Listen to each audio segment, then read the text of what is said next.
walk away this time? Do you realize, do you recognize it's never over? Or would you walk away this time? 'Cause we all face the fire as we search for the light in the dead of the night.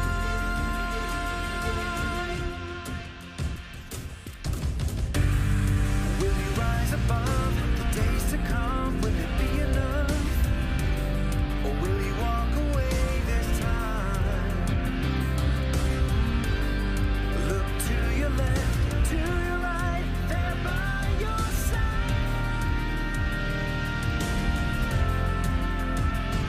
'Cause we all face the fire as we search for the light in the dead of the night. Feel that rush, feel the time. Can you feel this? You found change. Only yourselves are here again.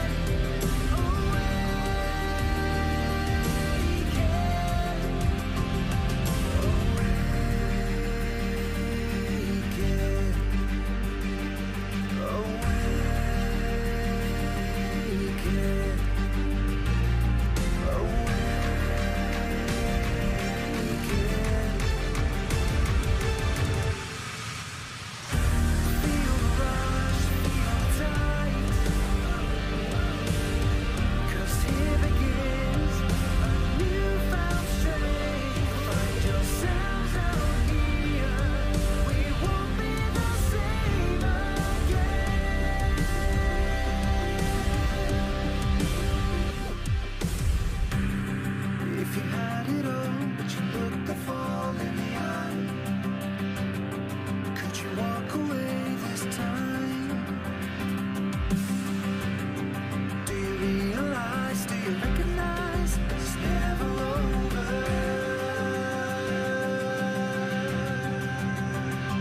'Cause we all face the fire as we search for the light on the edge of the night. Feel that rush, feel the time. Can you feel this?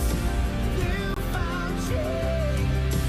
Only yourselves are here again.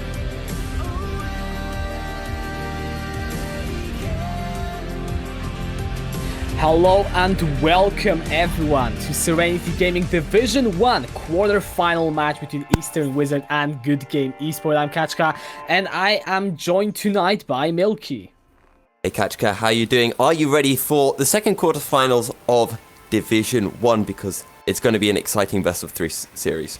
It definitely is going to be. The one we saw happen yesterday did go to all 3 games, and now we are hopefully also going to see 3 games. However, what kind of, where are we really looking at in this matchup? What players, what champions are you particularly excited about?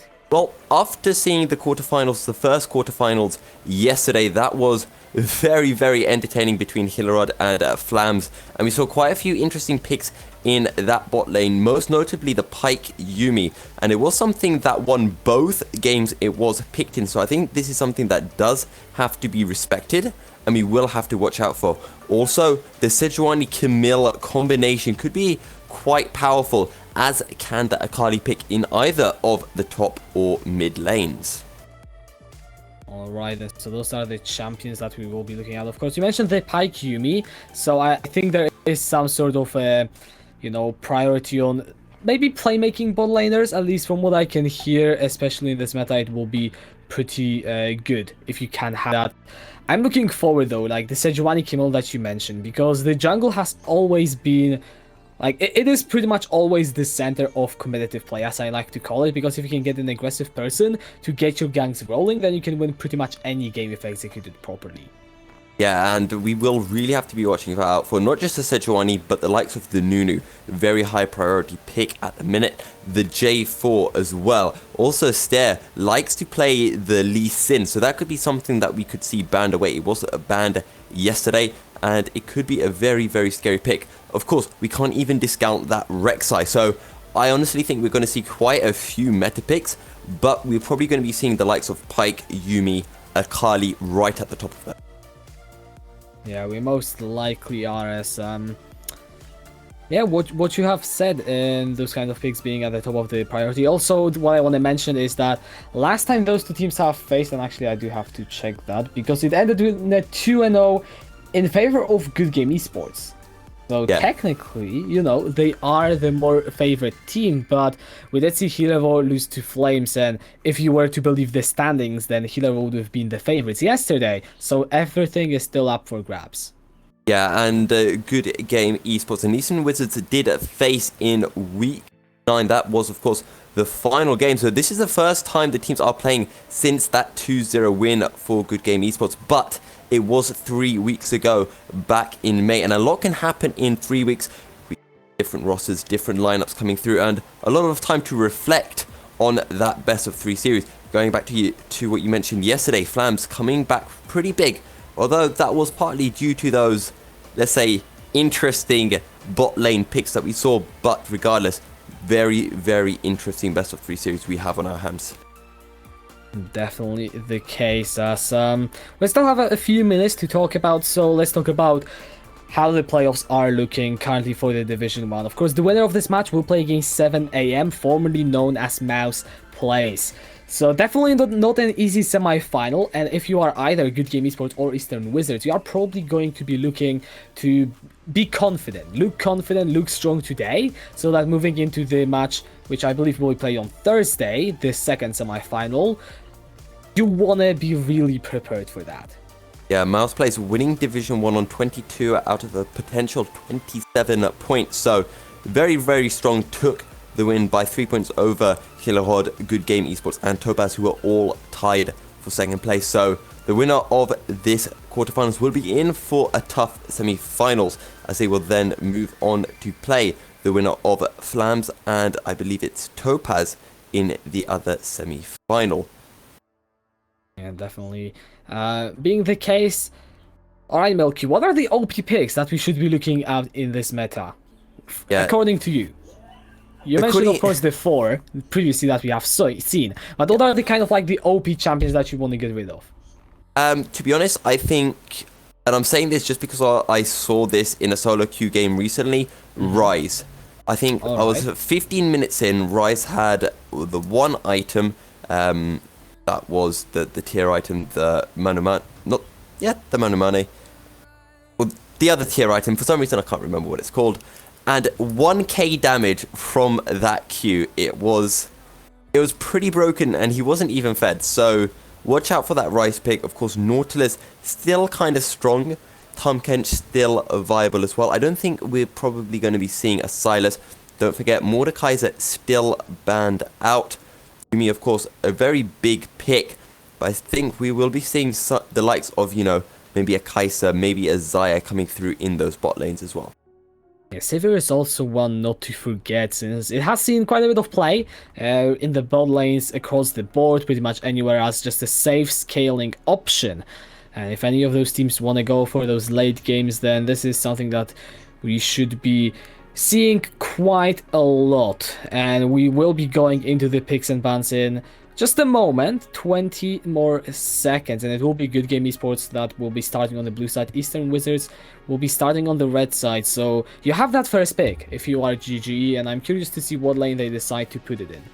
One thing I think is going to be really important is how they pick for jungle for Stair, because he really likes his gank prio champions, you know, the likes of that Jarvan, the likes of the Sejuani, even the Lee Sin as well. Early game junglers that he can do a fair bit on, get his laners ahead. The other thing that I think is really important is when we look at Legend Den, because he has been a little bit inconsistent, whereas the likes of Hippie, who is playing in that top lane for Eastern Wizards, has been really good, likes his top lane carries. We're going to be seeing that Lucian as the first ban from Good Game Esports.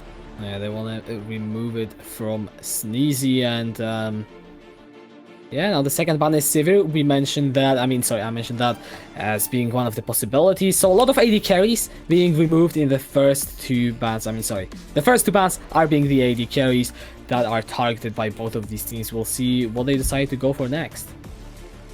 Yeah, the Sivir being banned out as well, which makes a lot of sense, and I'd be very surprised if we don't see, of course, the Pyke ban coming through, as well as potentially that Yuumi or Akali. If Yuumi does get picked up, I think the Yuumi Ezreal is quite a strong lane pick. You just get a lot of poke coming through. Of course, Ezreal really likes those poke ports.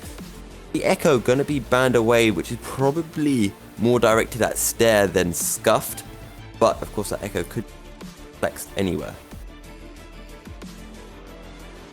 Alright, now we are still waiting for the last GGE ban, what they decide to remove. It is the Lucian, the Pyke that we talked about, both the picks.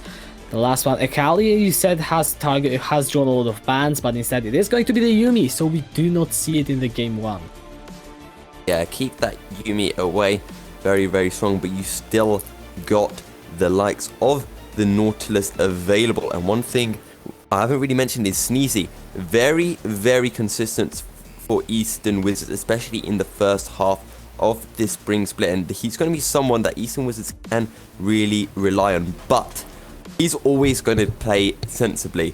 It's going to rely on the likes of Hippie and Legend Den to have those good games, to be able to get the carry picks through. So I'm really looking forward to seeing something like that Kali in the top lane with Lemon Monster King just giving a bit of focus in, as Eastern Wizards going to take their first Good Game Esports taking their first pick.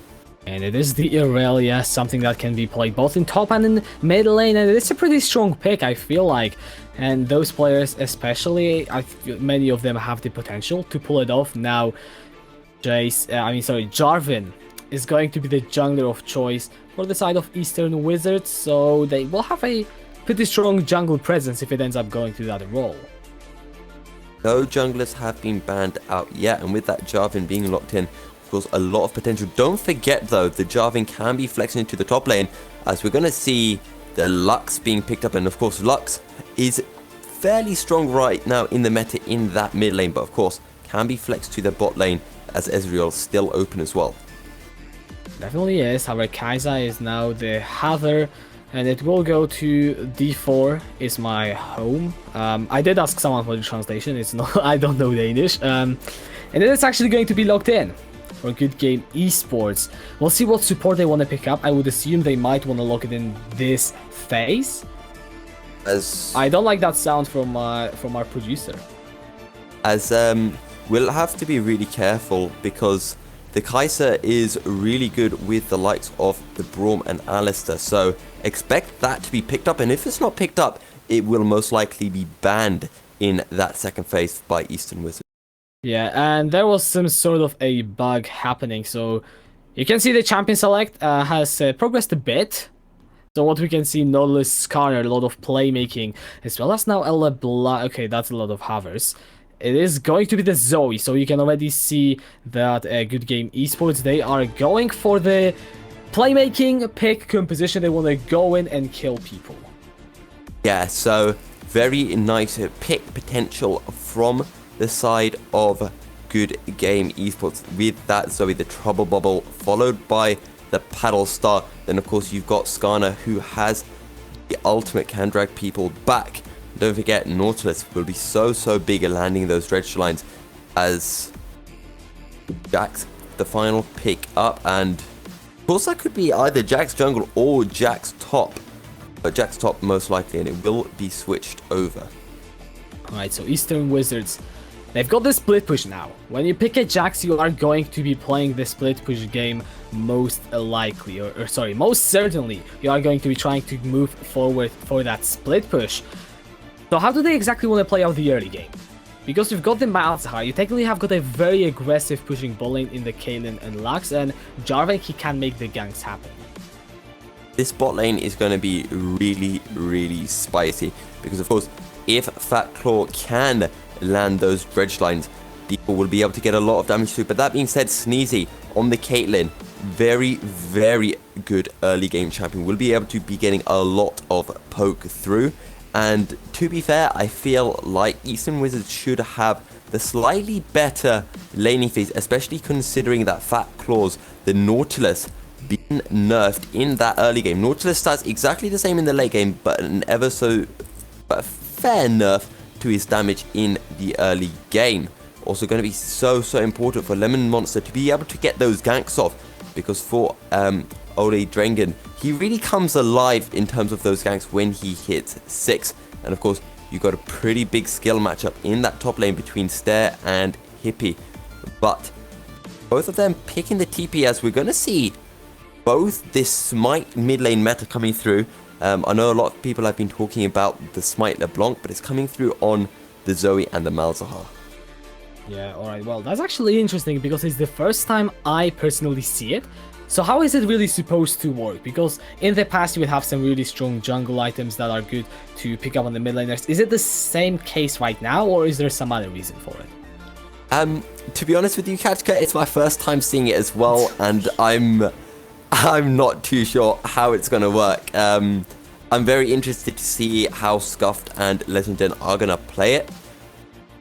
Of course, they can't exactly miss a cannon minion, but that's about as much as I can say about this strat. Baron Steel's become much more interesting. That's all I know. You've got the duo Smiters. And there you go. It's going to come down to the mid laners, because you would expect your mid laners to be ahead of your junglers in terms of level, so they will have that little bit more damage. It's also going to be that much more important for those mid laners to be rotating to the Drake and of course the Rift Herald to get those smites through. So could be a much more interesting play, especially if we get a few early Infernal or Mountain Breaks coming in.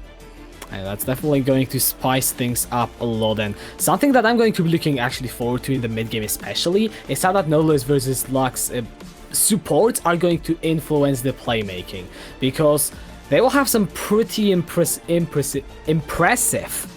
range. I would even go as far as to say that they have the highest range of pick, maybe apart from the Zoe, from the entire game, and so they will be the first ones to spot out the players of the opposing team. And if they can get the lockdown, then suddenly either Good Game Esports or Eastern Wizards should be able to get the fight and then get the priority around whatever objective they will choose to play through. Yeah, and again, I'm gonna go back to this bot lane, because Lux is, honestly, I feel is a champion that when you play in support, it can go either really well or really badly. And that's definitely going to be the case, because if a Fat Claw is able to get just a little bit ahead, we'll be able to get the damage coming through. And it's going to be so scary, because if he's able to land a dredge line onto Noxie, Noxie is going to get absolutely blown to bits. Yeah, it definitely is going to, and we should be getting in the game probably anytime soon from what I can judge the spectator delay. A lot of things to look forward to, but Smite mid laners, one top lane matchups. We've got a high push ball lane from Eastern Wizards, and then the burst slash pick kind of duo coming out of Good Game Esports, so that's what to look forward to. But lastly, we didn't mention it. How will this look in the late game? Not saying it will drop in the late game, but so many games are going for those 30 hours minute mark that we are probably looking at one of those games. Yeah. Well, the main thing when we look at, of course, hitting on that Kaiser will outscale Sneezy just a little bit. Sneezy still relevant in the late game, but default is going to be much bigger. It's always going to be relevant just because you have so much power in the paddle start, and so will be coming through. So we're really going to be having to watch out for those. Of course, Malzahar not the strongest mid lane, not as strong as, you know, the likes of a Xerath or Vel'Koz when you get to late game, but still very relevant. In the top lane, the Irelia falls off a little bit when you get to game. Irelia usually really good in that kind of mid part of the game, whereas Hippie will really start scaling out control and could be very, very big. That being said, the Vanguard's edge will still be absolutely massive in team fights. Wizards, and that's Jarvan. He's probably going to go through duration even in late game. Everyone else is squishy, and if you don't something wrong, those picks, those AoE abilities are going to be massive for King Esports as we are loading into the Southern Rift for the game one of the second quarterfinal of Season 1. And going back to what you were mentioning about Lemon Monster King, two ways you can get Bruh, or he can go there, pick that up, suggesting he's going for the Bruiser build. Alright, all invades coming through both of these teams, and that's very interesting. They're going to miss each other by a long what happens when they meet each other. Yeah, and both of them making their way in outside jumpers through different things that can happen very often. We'll have to see on the way out. And he's going to aspire on this turn. I think he did pull out Hippie with the vision.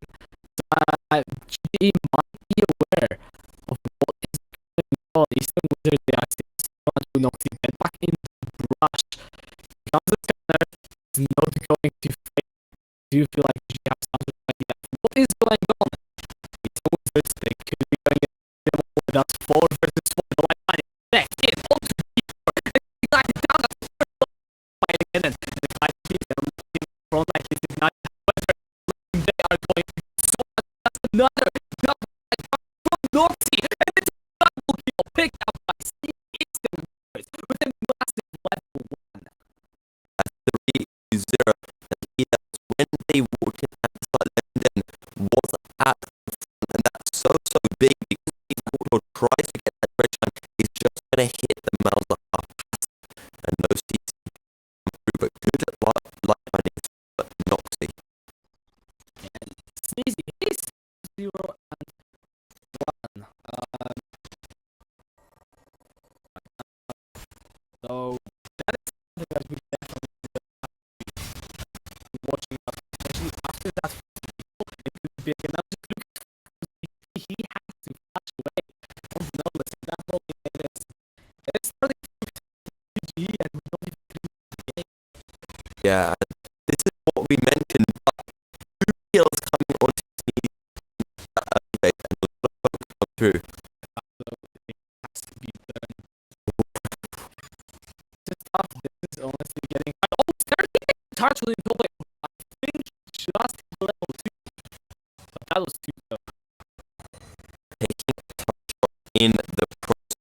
We saw something similar yesterday in the quarterfinals in Midland, but will be able to escape. Not to mention at the start was the jungle for G, where the keys over the top lane as a Another light binding connected onto the red buff is going to engage in the top side and most of the flash where he gets it to Scott. He's going to flash away as well. He throws down the top. That ball lane is just out kills and that's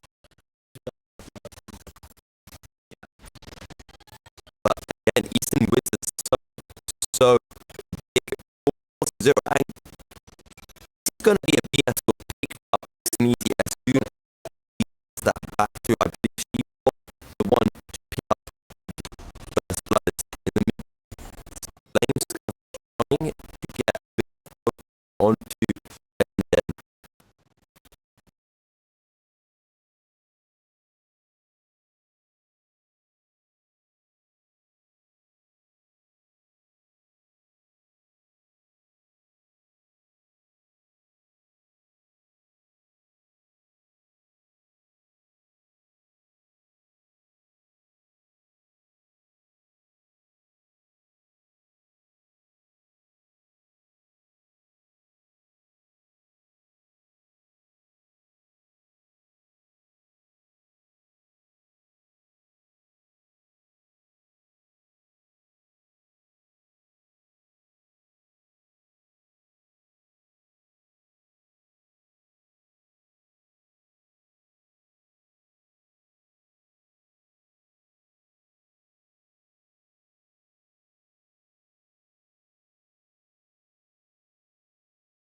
viewers are live, so we're just going to start talking. And what you can see, Legend and Sneezy, they both are sitting on 3 kills, so those are the 2 members that Eastern Wizards will be trying to play through. But also what we saw in the meantime is that Good Game Esports, they will have Scuffed and Fat Claw with the long range CC, and they could look to use it to get themselves some picks to get back.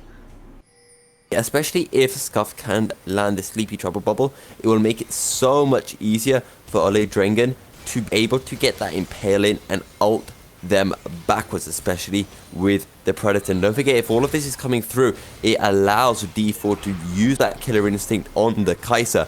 So, Look at teleport. It is going to be channeled into the ball lane. The depth charge connects in onto 2 and start coming through the Killer Instinct as well. Going to be channeled by D4. Noxy, he is still alive. And here comes the Monster King. Dredge line in onto Sneezy. He's going to flash away as we switch back into the mid lane. Legenden is impaled by Goldrainen, looking to pick up that kill. However, the Paddle Sound is shut down. Picked up by Flames. Scuffed, the ball lane gets away. And that's just 1 kill over to Good Game Esports.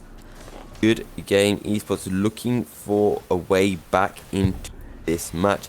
They find 1 kill, as you mentioned, and after a good start from Eastern Wizards, Game Esports take that kill, and they should be having priority over this first Drake of the game. Yeah, they definitely should. However, Hippie, he was left up in the top lane, and also the recall was interrupted for Terror.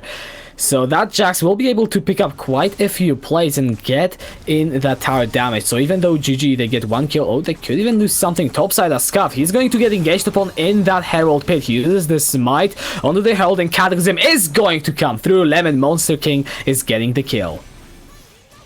Stuff there, and again, we're seeing quite a few picks coming through, and it's so iffy right now because you're seeing Eastern Wizards and also Good Game Esports getting caught out in places that they shouldn't be. They don't have vision in these parts of the jungle, so why are they pushing that? Yeah, definitely a bit questionable.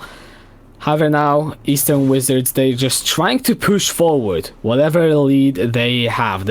What I said about the 2 carries being ahead, it doesn't really change. Only now D4, he has picked up that Manamune, so he will be, you know, pretty happy, at least until Sneezy hates that Infinity Edge, because then, yeah, the tables will turn. Yeah, without a doubt. Alright, well, Noxy, he's knocked up with the depth charge and the burst from D4. He goes in with the Killer Instinct, picks up the kill. However, Sneezy also gets it onto Fat Claw. Lemon Monster King looking to follow up, and now D4 is in a lot of trouble. Ace in the hole is going to be channeled. Legend in the Dragon Pit taking a lot of damage, and Predator also has been channeled. D4, he is still on the run, and no one is there to try and catch him. He will stick in that brush, wait out, maybe try and go for the execute. The minions are still getting him. He runs in out the tower. Is it an execute? Yes, it is. And now look at Legenden in the mid lane. I'm not sure how he lost this much HP, but he already needs to be recalling. Yeah, and good stuff overall. That execute coming in ever so slightly clutch for the side of Good Game Esports, and not a single turret has been taken yet, but there is still a nice 3k gold advantage on Eastern Wizards, which all kind of coming down to that early play in the jungle, and Sneezy hasn't backed for a while yet. We mentioned in the draft phase this game for Eastern. Flash forward from Noxy. He gets the binding. Scuffed already has to burn the flash. Now he doesn't have any way to escape the Cataclysm, and Lemon Monster King is now 2-1 and 5. Yeah, and we talked about Flame Scuff catching people out, but this time Flame Scuffed himself being caught out by a very good light binding, and the team fight has to be on the favor of East Wizards this game. They have a lot of AoE damage, especially with that Malzahar Q and the Cataclysm. However, we can't take anything away from Good Game Esports just yet. They are a little bit behind, and they just need to try to stall out. Oh, they get the dragon, and they're looking for the pick. All the crowd control stacked on top of each other, and joined your channel. Alright, well, that's also interesting. The CC was so strong that Goldrainen actually does disconnect. As we should be entering a pause soon. Getting that in, but look how much wood you've got in these bottom brushes. Yeah, now that charge, it is just thrown down by Fatclock. He's trying to stop Eastern Wizards. I'm not sure if actually Dynan went for a rage quit and then came back, but this game is definitely looking tough for GGE. They are currently 5,000 gold in the deficit, and this is all because of that early play in the jungle and Noxy landing so many of those bindings. Yeah, and we talked about how this Flux support can, you know, be a bit of a double-edged sword, but this time the edge is in favor of Eastern Wizards as Noxy. Really, really big 0-1-7. Oh my goodness. Oh, alright. D4 is just blown to pieces by that bot lane duo. And yeah, I mean, we talked about how you want to have a strong performance if you are either of those teams, just because you will be facing 7 AM in the semifinals. I think Eastern Wizards are definitely satisfying the first criterion, at least in game 1. Yeah, but this is a best of 3 series, and so much can happen between one game and the next. Sometimes you're just that little bit tilted and you just need to set your mentality, which sometimes happens, sometimes it doesn't happen. But a 6k goal lead now in the side of Eastern Wizards. The Rift Herald is up, and as Sneaky and Noxy make their way up into the top lane, that objective is certainly in the minds of Eastern Wizards.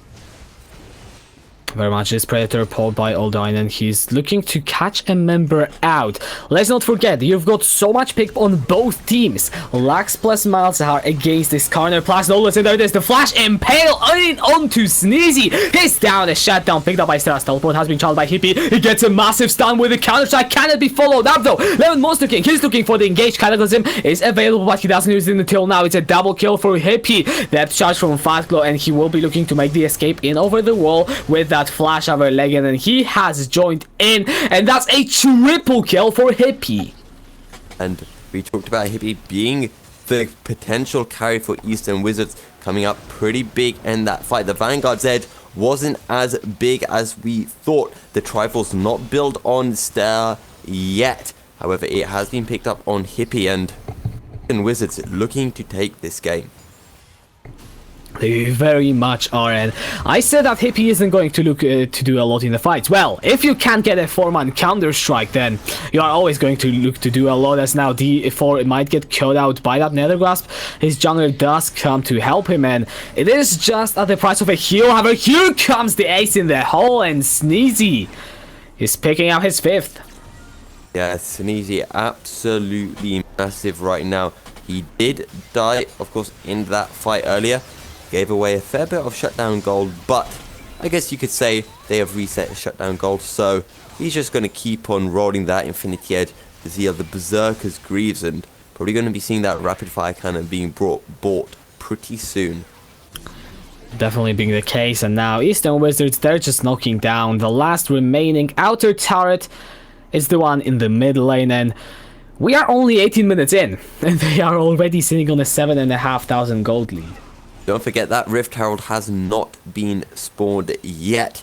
That Rift Herald may actually crack open the base, and it will be available for a little bit of time. If Eastern Wizards can actually find a team fight in the next minute or so, they could pick up an inhibitor. Yeah, I do have to agree with you on that one. And now, what can GGE try to do? Because we saw their pick.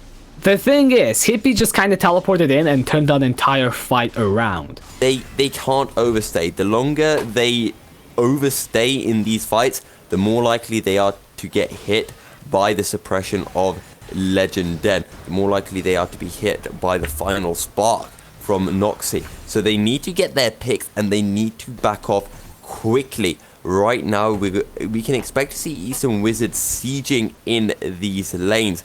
And it's going to be so important from Flames Scuffed just to get that poke off, just to poke down Eastern Wizards so that they cannot get a potential teamfight or a potential turret dive onto especially D4 or Flame Scuff. Alright, well, Hippie is going ham in the top lane. He's got the Triforce completed already for a long time and is sitting on so many component items that Ster needs to be so damn careful whenever he's taking any sort of trades.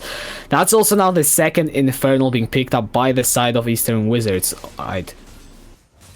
All right, so we are getting some information from the producer. We are going to pause the game and then transfer onto.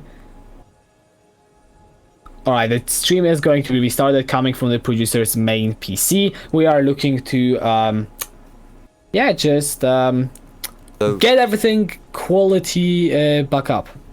Yeah, so if you do see that stream ending, don't worry, we haven't gone anywhere. We will be right back. However,